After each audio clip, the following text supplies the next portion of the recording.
Your Denver Broncos just won the AFC West, and it's not just because we added more stud players than any of our divisional opponents. We also lost a lot less talent than any other team in our division. In this video, we are breaking down the key losses from the Raiders, the Chiefs, the Chargers, and why the Broncos had a much better start to the offseason than any of those teams, and why it's going to propel us to winning the AFC West next year. If you're new to the channel, I'm a diehard Denver Broncos fan named Ben, and it helps me and that algorithm out a ton if you would smash the like and subscribe button. Colin Cowherd, who's usually a pretty big fan of Sean Payton, came out and dogged us and said the Broncos are going to finish third in our division and we're going to miss the playoffs. While he was totally wrong in the fact that we finished third, I think the thing he was correct about is I only picture two teams making the playoffs from the AFC West next year, just because of the fact that we're going to see a massive jump forward from the Patriots in their offseason and Drake May in year two, just because the Cincinnati Bengals have probably going to figure this thing out and vie for a playoff spot there.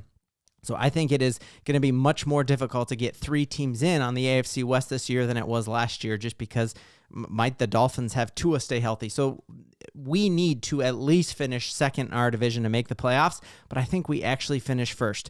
Pro Football Focus came out and did all of their ratings, and they actually said that the Denver Broncos had the best offseason when it comes to the number of additions we had in free agency. They gave us an A rating. No other team in our division had an A rating. Some of them had B- and C ratings. But the thing that the PFF grade just gives you is the players you added. So the Broncos had way more talented players they added, but the thing PFF doesn't go into is all the talent that they lost. So let's dive in here.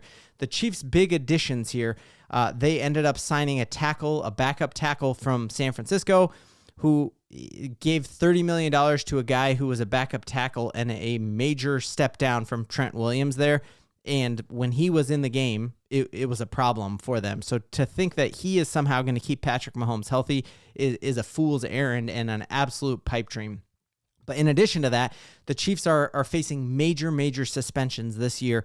And then we got to talk about who they lost. So we know that there are tons of plugged-in NFL sources who are saying we will not see Rashee Rice suit up in the dreaded red Kansas City Chiefs uniform until 2026, that his suspension will be at least 8 games from the drunk driving thing that he had. He's coming off of an injury. So the best case scenario for the Chiefs is you get him the back 8 the last half of that season.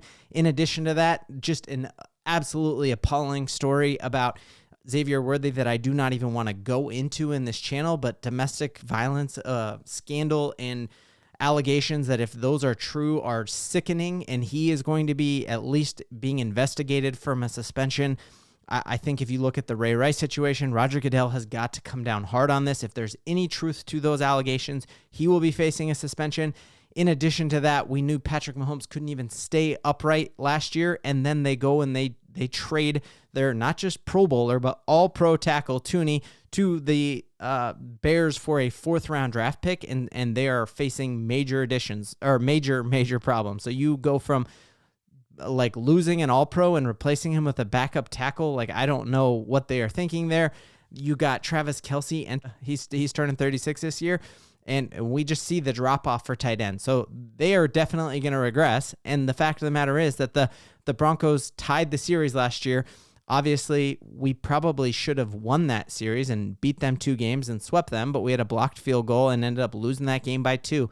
And then the next game we played them, yes, is their backups, but we beat them 38-0. So the Broncos took massive steps forward, added more talent, and then the only person we lost this offseason who was a starter, we lost a special teams gunner who we replaced, and then we lost Cody Barton, who we replaced with Dre Greenlaw, where you can't tell me who's the replacement for your all-pro guard, and you still didn't solve your offensive line issues, and you've got 2 major suspensions coming for your wideout. So that is fantastic, why I think we're leapfrogging them. Hopping over to Las Vegas, we completely dominated that series, swept them last year, and yes, they fired their coach and upgraded there with Pete Carroll, but that is not a big enough upgrade to get them to the playoffs because they still have not answered the quarterback question.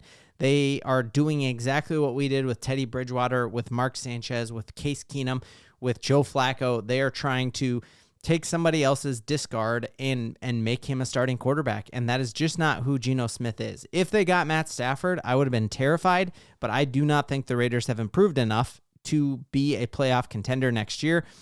So they were graded for their additions last year. They were given a B, but again, they lost some crazy amounts of starters. They lost both of their starting safeties, one of whom is going to the Panthers, one of whom is going to the Patriots.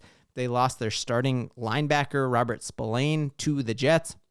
So big losses there on your defense. Now, they will be getting back Kuntz. They will be getting back Wilkinson from injury, but I still don't think those are big enough upgrades to warrant them making the playoffs next year.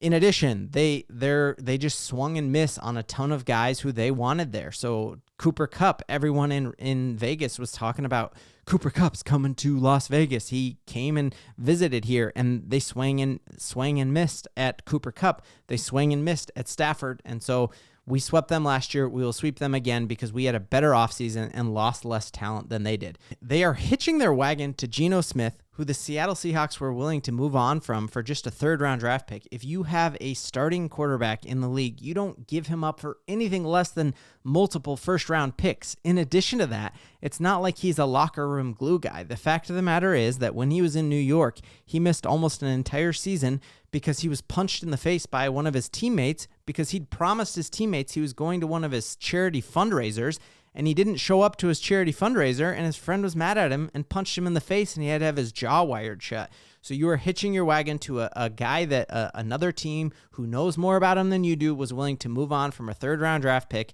The Raiders did not figure this thing out, and I'm feeling very good about us sweeping the Raiders again next year. So let's go to the team that I think is going to be the hardest team to beat this year. I actually think they are going to be a more difficult team to play this year than the Kansas City Chiefs. That is the Los Angeles Chargers.